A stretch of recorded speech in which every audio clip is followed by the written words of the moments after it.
40% of board members in public companies mentioned that the company's chief compliance officers does not regularly attend audit committee meetings. And it is very clear when we look at all of these four that the correspondence and coherence truth theory, those from the left-hand side of the picture.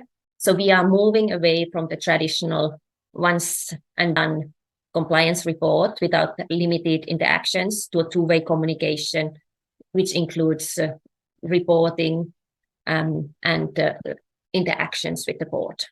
The horizontal axis is the compliance maturity, ranging from 1 ad hoc compliance to the 5 to the optimized best-in-class.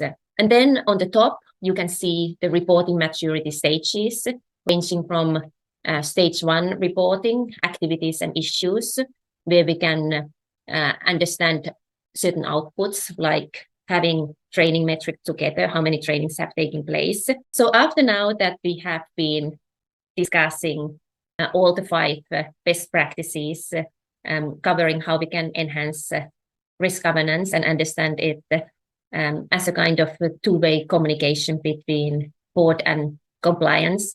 And we talked about using the 5 best practices to enhance it and make it a real interaction so that we get from that passive report to an interactive reporting process.